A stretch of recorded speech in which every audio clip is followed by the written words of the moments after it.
Malam-malam stories.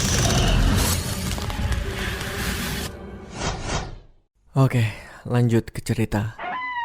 Setelah mereka mulai berjalan cepat, terdengar suara tak jelas dari sisi kanan dan kiri hutan. Saat mereka menuju ke trailer, gadis itu menyoroti lampu senternya ke hutan di sisi mereka dan melihat sesuatu sedang kejang di antara pepohonan. Suara tak jelas itu memenuhi hutan dan semakin terdengar kencang.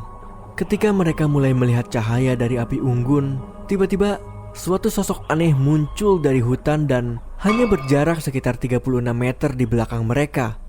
Mereka hanya bisa berlari sekencang-kencangnya ke arah trailer. Jadi, sekarang kami berada di hutan belantara dan pada titik ini kami hanya bisa berasumsi kalau itu adalah ulah beberapa rednecks atau semacamnya yang mencoba menakut-nakuti kami. Tiba-tiba saja Junior, sepupuku yang lain, mulai membahas tentang temannya yang merupakan orang Indian dan dia menceritakan kisah Goatman atau apalah sebutannya itu. Kami langsung menyuruhnya untuk berhenti karena saat ini kami tidak butuh cerita-cerita seram. Akan tetapi dia tetap meneruskan cerita dan mengatakan kalau itu adalah si Goatman dan saat ini kita sedang berada di wilayahnya dan lain sebagainya. Waktu itu aku belum pernah mendengar cerita tentang Goatman ini atau semacamnya. Tapi sekitar 1 tahun sebelum aku lulus kuliah, aku tinggal sekamar dengan orang Indian dan bertanya kepadanya tentang kisah Goatman. Singkatnya, Goatman adalah manusia dengan kepala kambing yang bisa berubah wujud agar bisa berada di antara sekumpulan orang untuk meneror mereka semua. Mirip seperti mitos Wendigo, membicarakannya saja bisa membawa sial. Dan jika kamu melihatnya, itu lebih buruk lagi. Oke, jangan lupa ketika usiaku masih 16 tahun itu, aku belum tahu tentang kisah ini. Lalu, sepupuku melanjutkan lagi ceritanya. Goatman akan datang dan memakan kita semua. Para gadis mulai ketakutan. Aku berdua dengan sepupuku mencoba untuk memastikan kalau mungkin itu hanyalah ulah orang pedalaman atau semacam binatang hutan atau semacamnya. Kemudian tiba-tiba bau itu menghilang begitu saja. Sampai detik ini aku belum pernah mengalami hal seperti itu. Biasanya bau-bauan akan berkurang perlahan atau seperti menipis. Tapi yang satu ini seperti baru sedetik yang lalu bau itu masih ada dan begitu pekat. Namun setelah itu tidak tercium lagi. Kemudian 1 jam setelah kejadian itu, sekitar pukul 9 atau 10 malam, kami sudah tidak takut untuk keluar dan menyalakan api kembali. Kami berpikir kalau itu adalah ulah orang jahil yang mencoba untuk mengganggu kesenangan kami. Jadi kami tidak pulang ke rumah karena jika kami pulang, mereka akan mengganggu kami lagi saat perjalanan pulang. Tidak ada kejadian aneh lagi malam itu. Kami meneruskan perkemahan esok malamnya dan sepanjang hari itu tidak terjadi apapun. Saat jam menunjukkan pukul 1 dini hari, kami sedang berada di luar sambil bermabuk-mabukan dan bercerita kisah horor. Setelah seseorang menceritakan two spooky story, aku tidak ingat ceritanya. Bau aneh itu muncul lagi. Kali ini baunya berkali-kali lipat lebih menyengat hingga salah satu gadis benar-benar langsung muntah. Aku berdiri dan kondisi saat itu udara terasa begitu lembab. Aku menyuruh semua orang untuk masuk ke dalam trailer karena ada hal aneh yang terjadi dan sebaiknya kita pergi saja. Kami akhirnya kembali ke dalam dan berdiam mematung. Sepupuku itu terus mengoceh kalau itu adalah si Goatman. Rooster mencoba untuk menyuruhnya diam, sedangkan aku hanya bisa merasa kalau ada hal ganjil yang terjadi di sini. Namun aku tidak tahu apa itu. Akhirnya kami duduk di dalam trailer selama beberapa saat. Bau itu begitu kuat dan kami semua ketakutan. Semua berkerumun menjadi satu di sini. Karena tidak ada orang yang ingin pergi keluar, pada akhirnya kami memanggang sosis untuk makan malam. Kami punya 3 bungkus yang berisi 4 buah sosis per bungkusnya. Aku memanggang sosis itu di atas kompor untuk membuat hotdog, dan setiap orang mendapatkan 1 hotdog. Kemudian aku mengambil hotdogku. Tidak lama kemudian, salah satu sepupuku berjalan menuju dapur untuk mengambil hotdognya. Dia mulai menggerutu. Dia bilang, kenapa aku memakan hotdog dengan 2 sosis, sementara yang lain hanya mendapatkan 1. Aku menatapnya dan ingin memakinya.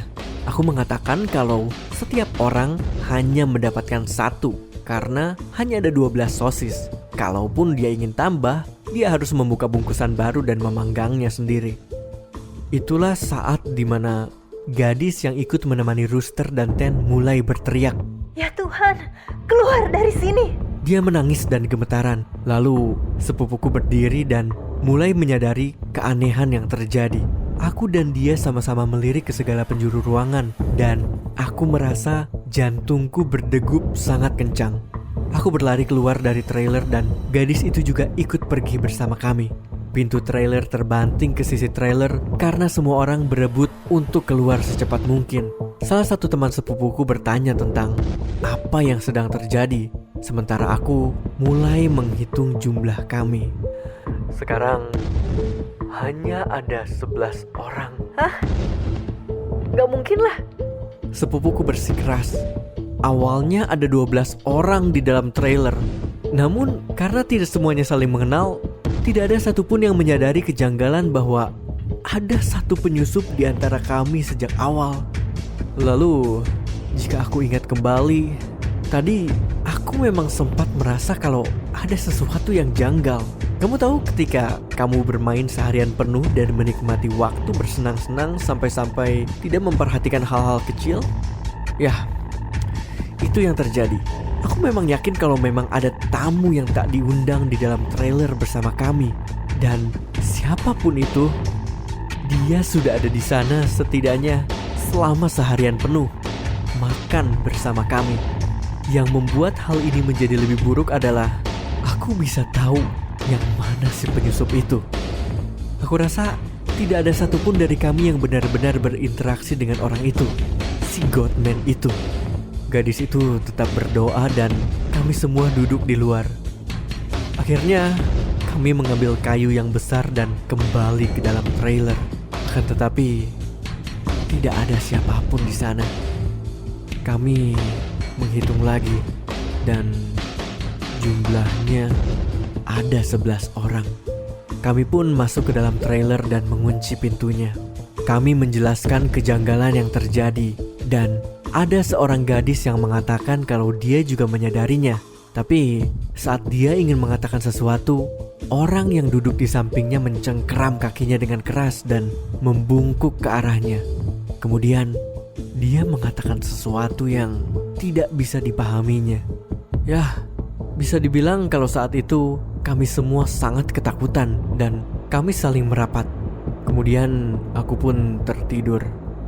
Ketika terbangun, matahari baru saja terbit. Sebagian orang masih tertidur dan sebagian lagi sedang mengemas barang-barang mereka.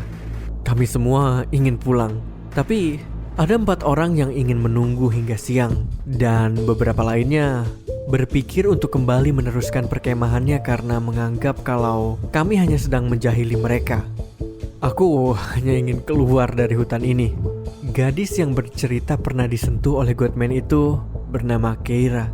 Saat aku bertanya apakah dia benar-benar berpikir kalau itu adalah hal yang aneh, dia menjawab kalau dia hanya ingin pulang dan tidak ingin kemah di hutan ini lagi. Kami pun memutuskan untuk berpisah. 4 orang yang ingin pulang lebih dahulu dipersilahkan pulang. Tapi aku harus tinggal karena akulah yang memegang kunci trailer. Trailer ini milik pamanku dan aku harus mengunci semua pintu. Saat ini aku merasa sangat marah karena ada yang tidak menganggap hal ini serius. Jujur, aku tidak ingin menginap di hutan ini lagi. Aku menghabiskan seharian ini untuk meyakinkan orang yang tersisa. Sekarang tinggal 4 gadis dan 4 laki-laki untuk mendesak mereka meninggalkan hutan ini. Tanner pergi bersama orang-orang yang ingin pulang untuk mengambil sebuah senapan dan mengatakan kalau dia akan kembali. Jadi sekarang Hanya tersisa 7 orang di sini saat jam menunjukkan pukul 4 sore.